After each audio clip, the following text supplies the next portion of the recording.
एक दिन सुबह सुबह जैसे ही सूर्य की किरणें दिल्ली के राजमहल पर पड़ी, वैसे ही कुछ अजीब सा शोर महल के गलियारों में सुनाई देने लगा।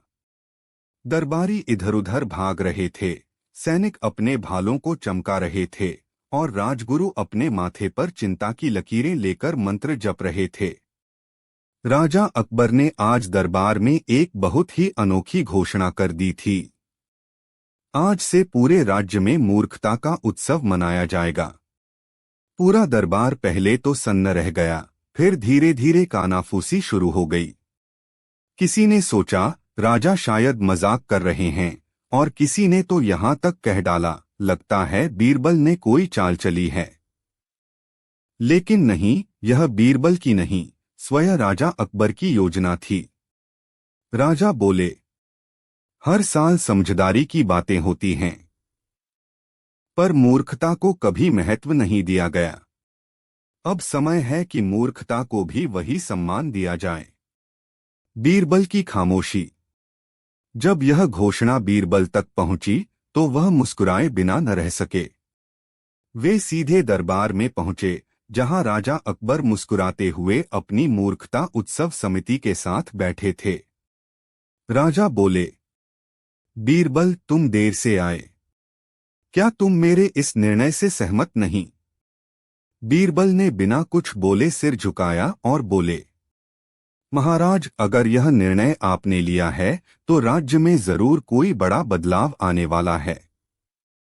राजा को बीरबल की यह बात सीधी समझ में नहीं आई, पर उन्होंने प्रसन्नता जताते हुए आदेश जारी कर दिया।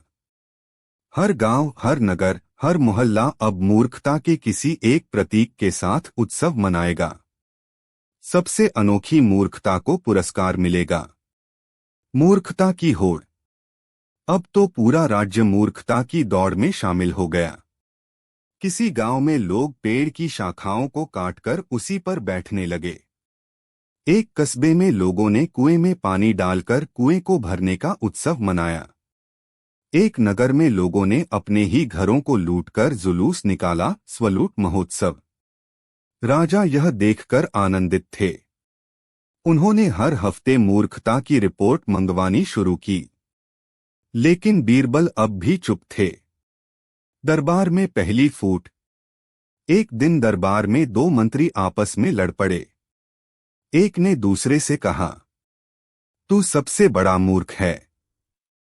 दूसरे ने गर्व से कहा, हाँ, और इस बार पहला पुरस्कार भी मैं ही जीतूंगा। यह सुनकर राजा मुस्कुराए, पर बीरबल ने पहली बार दरबार में एक लंबी सांस ली और बोले, महाराज, आप चाहते हैं कि राज्य में समझदारी फैले। राजा बोले, हाँ, पर उसके लिए तो मैं मूर्खता फैला रहा हूं। क्या यह तरीका गलत है? बीरबल मुस्कुराए, नहीं महाराज, यह सबसे बुद्धिमत्तापूर्ण मूर्खता है। क्योंकि आप कुछ नहीं कर रहे, लोग खुद अपने किए से सीख रहे हैं। चुप्पी की ताकत। एक दिन राजा ने देखा कि एक गांव में लोगों ने अपने पूरे खेत में पानी नहीं दिया। कारण, हम मूर्खता महोत्सव में सूखा खेती उत्सव मना रहे हैं। राजा को अब चिंता होने लगी। उन्होंने बीरबल से पूछा, अब तो हालात बिगड़ रहे हैं, कुछ करना चाहिए। बीरबल बोले, कुछ मत कीजिए महाराज, बस कुछ दिन और देखिए। आत्मबोध का प्रारंभ। तीसरे महीने में ही हालत बदलने लगी। जिन गांवों ने मूर्खता की सीमाएं पार की थीं, वहां नुकसान शुरू हो गया। कुएं में पानी डालने से जल की कमी हो गई। खेतों में फसलें मुरझाने लगीं। लोगों ने अपने घर खुद तोड़ दिए, अब रहने को जगह नहीं। अब राज्य भर में खुसर फुसर शुरू हो गई। हमने तो मजाक में यह किया, अब भुगतना पड़ रहा है। बीरबल ने दरबार में एक संवाद मंच रखवाया, जिसमें जनता आकर अपनी मूर्खता को स्वीकार करती और दूसरों को सलाह देती। सबसे बड़ी मूर्खता का इनाम। अंत में एक समारोह रखा गया, जहां सबसे बड़ी मूर्खता का इनाम देने की बारी आई। राजा ने घोषणा की, इस पुरस्कार का नाम है राजा की तरह मूर्ख बनो सम्मान। लेकिन बीरबल खड़े हुए और बोले, महाराज, यह सम्मान आपको मिलना चाहिए, क्योंकि आपने मूर्खता को प्रोत्साहित किया, पर चुप रहकर लोगों को उनकी मूर्खता का आईना दिखाया। दरबार सन्न रह गया। राजा अकबर मुस्कुराए और बोले, तो क्या मेरी मूर्खता ही राज्य की समझदारी बन गई? बीरबल ने हाथ जोड़कर कहा, जी महाराज, क्योंकि आप कुछ नहीं किए, सबने खुद सीखा। यही सबसे गहरी शिक्षा है, चुप रहकर भी सुधार किया जा सकता है। इसके बाद राज्य में एक नई परंपरा शुरू हुई। हर साल मूर्खता उत्सव नहीं, बल्कि सीख उत्सव मनाया जाने लगा। हर गांव, हर नगर अब अपने बीते वर्षों की मूर्खताओं से कुछ सीखकर उसे प्रस्तुत करता। बीरबल ने राज्य में चुपचाप एक क्रांति खड़ी कर दी थी, बिना किसी कानून, बिना किसी लड़ाई, बस आत्मबोध और अनुभव के द्वारा। समाप्ति। शिक्षा की सीख। राजा अकबर ने बीरबल से पूछा, बीरबल, क्या मूर्खता जरूरी है? बीरबल बोले, हाँ महाराज, जब तक मूर्खता रहेगी तब तक समझदारी जन्म लेती रहेगी। पर शर्त बस इतनी है, उस मूर्खता को पहचानने की समझ होनी चाहिए। राजा हंसे, बीरबल मुस्कुराए और दरबार एक बार फिर ठहाकों से गूंज उठा। खाली कटोरे का इनाम केवल एक मजेदार किस्सा नहीं, बल्कि एक जीवन दर्शन है। बीरबल जैसे बुद्धिमान लोग हमें यह सिखाते हैं कि कैसे साधारण प्रश्नों में भी असाधारण उत्तर छिपे होते हैं। और एक राजा जो ऐसे सवाल पूछे, वह भी उतना ही महान होता है जितना उसका सलाहकार। अगर आप चाहें तो मैं इस कहानी को नाटक, कहानी संग्रह, बच्चों की किताब या पॉडकास्ट स्क्रिप्ट के रूप में भी रूपांतरित कर सकता हूं। जरूर। आइए हम अकबर बीरबल की कहानी खाली कटोरे का इनाम का अगला भाग प्रस्तुत करते हैं। इस भाग में हम यह जानेंगे कि उस घटना के बाद दरबार, दरबारी और स्वयं अकबर के मन में क्या परिवर्तन आया और बीरबल ने इस खालीपन की शिक्षा को और गहराई से कैसे समझाया। खाली कटोरे का इनाम भाग 2, खालीपन की गहराई। अगले दिन जब दरबार लगा तो बीरबल कल की घटना के केंद्र में थे।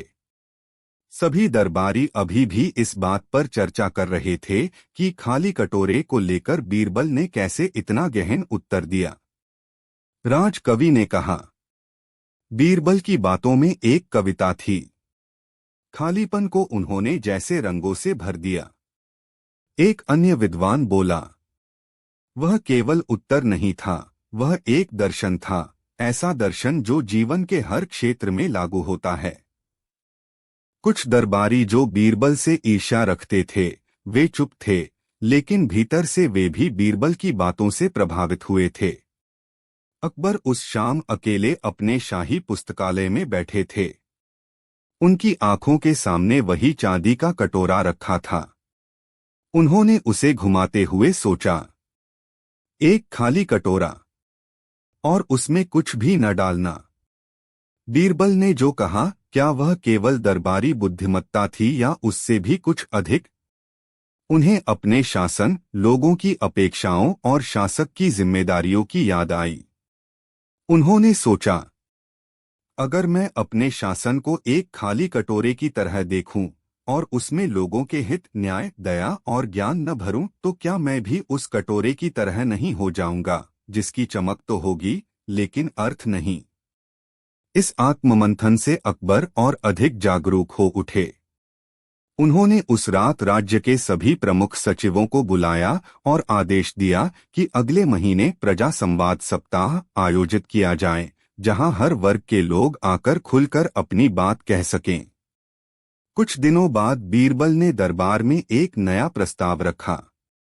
उन्होंने अकबर से कहा, जहां पनाह, अगर आप अनुमति दें तो मैं खाली कटोरा शिक्षा अभियान शुरू करना चाहता हूं। अकबर ने आश्चर्य से पूछा, क्या मतलब? बीरबल बोले, हम हर गांव में एक खाली मिट्टी का घड़ा रखवाएंगे। उस पर लिखा होगा, इसमें जो आप चाहते हैं वह लिखकर डालें। फिर हम देखेंगे कि जनता क्या सोचती है, उन्हें क्या चाहिए, क्या पसंद है, क्या दुहक है। यह खाली घड़ा वास्तव में उनके मन का आईना बन जाएगा। अकबर अत्यंत प्रसन्न हुए। उन्होंने तुरंत आदेश जारी किया कि बीरबल की यह योजना राज्य भर में लागू की जाए। जब यह खाली घड़ा योजना शुरू हुई तो पहले लोग हिचकिचाए, लेकिन धीरे धीरे उन्होंने घड़े में अपनी इच्छाएं डालनी शुरू की। किसी ने लिखा, हमारे गांव में स्कूल चाहिए, किसी ने स्वच्छ पानी, किसी ने न्याय, तो किसी ने संपूर्ण कर माफी। कुछ लोगों ने तो यहाँ तक लिखा, हमें सुनने वाला कोई हो। जब यह सभी घड़े दरबार में लाए गए तो बीरबल ने अकबर से कहा, जहां पनाह, ये घड़े वास्तव में खाली नहीं हैं। ये भावनाओं, आशाओं और उपेक्षाओं से भरे हैं। इनकी पुकार को सुनिए, यही सच्चे राजपात्र हैं। अकबर भावुक हो गए। उन्होंने कहा, बीरबल, तुमने खालीपन को ही सबसे बड़ी संपत्ति बना दिया। यह घड़े अब हमारे राज्य की आत्मा हैं। उसी वर्ष अकबर ने एक नया त्योहार घोषित किया, कटोरा उत्सव, जिसमें हर व्यक्ति एक खाली कटोरा लाता था और उसे प्रतीक रूप में उस चीज से भरता था जो समाज को दे सकता है, कोई भोजन, कोई ज्ञान, कोई समय या सेवा। यह उत्सव साल दर साल बढ़ता गया। बच्चों ने अपने कटोरों में कविताएं रखीं, महिलाएं घरेलू ज्ञान बांटती, बूढ़े अपने अनुभव सुनाते। यह उत्सव अकबर के शासन की सबसे प्रिय परंपराओं में एक बन गया। एक दिन कई वर्षों बाद बीरबल और अकबर बगीचे में बैठे थे। उम्र का असर अब दोनों पर दिख रहा था। बीरबल ने कहा, जहां पनाह, जीवन भी एक कटोरे की तरह है। हम उसमें क्या भरते हैं वही हमें परिभाषित करता है। अगर हम उसमें केवल अपने लिए भरें तो वह जल्दी भर जाता है, लेकिन अगर हम उसमें दूसरों के लिए कुछ डालें तो वह कभी खाली नहीं होता। अकबर ने मुस्कुराकर कहा, और अगर हम उसमें कुछ भी न डालें? बीरबल ने हंसते हुए उत्तर दिया, तो वह केवल एक बर्तन नहीं, एक भूली हुई जिम्मेदारी बन जाता है। खालीपन को कमजोरी न समझें, वह अवसर है। हर व्यक्ति, शासन और समाज एक पात्र है जिसे भरना हमारी जिम्मेदारी है। जो स्वयं खाली नहीं रहता वह दूसरों को भी भरने की ताकत रखता है। मौन भी बोलता है अगर हम उसे समझें। बीरबल की उत्तराधिकार योजना। राजा अकबर अब वृद्ध हो चले थे। एक शाम उन्होंने बीरबल से कहा, बीरबल, मेरी उम्र ढल रही है। क्या समझदारी का यह उजाला मेरे बाद भी रहेगा? बीरबल मुस्कराए। महाराज, जब आप एक बीज बोते हैं तो वह पौधा नहीं रह जाता, वह पेड़ बनता है और फिर जंगल। आपने जो बदलाव शुरू किया है वह अब सिर्फ विचार नहीं, संस्कृति बन चुका है। अकबर ने गहरी सांस ली और कहा, फिर भी मैं चाहता हूं कि आप राज्य को ऐसे उत्तराधिकारी दें जो मूर्खता से न डरे और सवाल पूछने का साहस रखे। बीरबल ने सिर झुकाया और अगले ही दिन राज्य प्रतिभा खोज की घोषणा कर दी। सवालों की प्रतियोगिता। बीरबल ने राज्य भर में संदेश भिजवाया, जो युवा सबसे कठिन और तार्किक सवाल पूछेगा उसे राजा का सलाहकार बनने का प्रशिक्षण दिया जाएगा। हर कोने से हजारों बच्चे आए। एक गांव से 12 वर्षीय बालक हसन आया। वह गरीब था लेकिन अत्यंत चतुर। दरबार में उसने सवाल पूछा, अगर राजा खुद को भगवान मानने लगे तो क्या प्रजा को उसका भक्त बन जाना चाहिए? पूरा दरबार सन्न रह गया।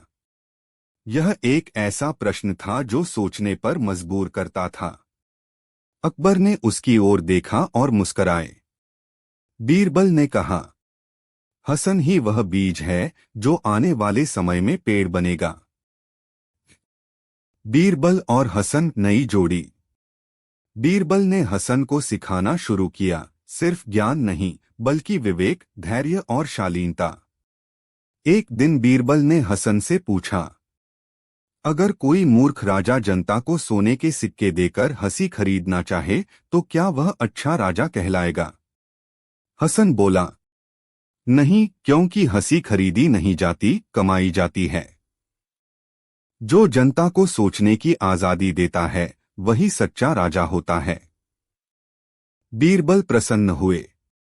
अब राज्य में एक नया सूरज उग रहा था। अंतिम मूर्खता, राजा की इच्छा। अकबर ने एक बार फिर एक विचित्र आदेश दिया। हर प्रजा अपने सपनों को हर महीने दरबार में लिखकर भेजे। जो सपना सबसे अजीब होगा उसे पुरस्कृत किया जाएगा। बीरबल ने यह सुना और चौंक गए।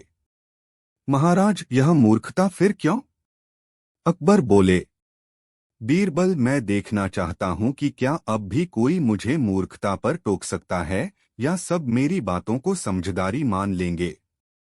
बीरबल मुस्कराए, तो अब आप खुद ही बीरबल बन गए महाराज। बीरबल का विदाई संवाद। कुछ वर्षों बाद बीरबल वृद्ध हो गए।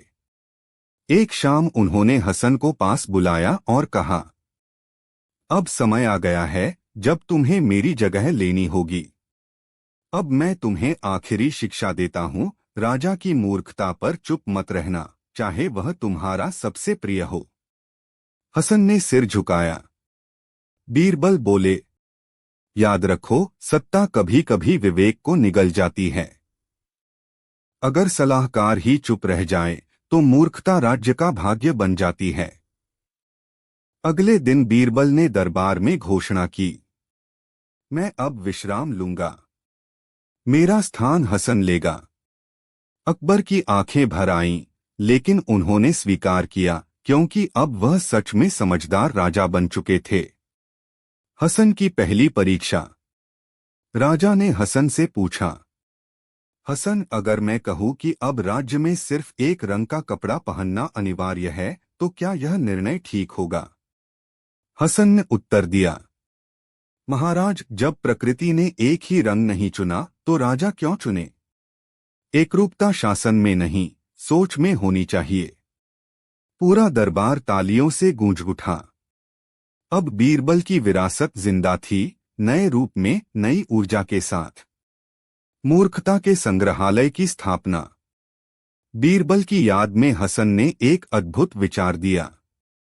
राज्य में मूर्खता संग्रहालय बनाना चाहिए, जहां पुराने मूर्ख निर्णयों को संग्रहित किया जाए ताकि आने वाली पीढ़ी उनसे सबक ले सके। राजा ने अनुमति दी। संग्रहालय में वह फरमान भी था जिसमें गांवों से हाथी मंगवाने की बात थी। उस पर लिखा गया, एक राजा की भूल जिसने राज्य को बदल दिया। अंतिम मुलाकात, बीरबल और अकबर। एक शाम अकबर और बीरबल बगीचे में बैठे थे। बीरबल अब बहुत बूढ़े हो चुके थे। अकबर ने पूछा, बीरबल, क्या तुम मानते हो कि मैं अब भी मूर्खताएं कर सकता हूं? बीरबल मुस्कराए, महाराज, जो यह सवाल पूछ सकता है वह कभी मूर्ख नहीं हो सकता। अकबर ने उनकी हथेली थामी। तुमने मेरी मूर्खता को मेरी ताकत बना दिया बीरबल। मेरे राज्य को दिशा दी। बीरबल की आंखें बंद हो गईं। उन्होंने अंतिम शब्द कहे, एक राजा की समझदारी तभी तक जिंदा रहती है जब तक सलाहकार सवाल पूछता रहे। निष्कर्ष, बीरबल की विरासत। बीरबल तो चले गए, लेकिन पीछे छोड़ गए एक ऐसा राज्य जहां मूर्खता को छिपाया नहीं गया बल्कि सिखाया गया कि कैसे उससे सीखा जाए। राजा अकबर अब केवल महान नहीं कहलाते थे, वे समझदार महान राजा बन चुके थे। राज्य के हर कोने में एक मंत्र गूंजता था, अगर सवाल करने की आजादी है तो समझदारी अमर है।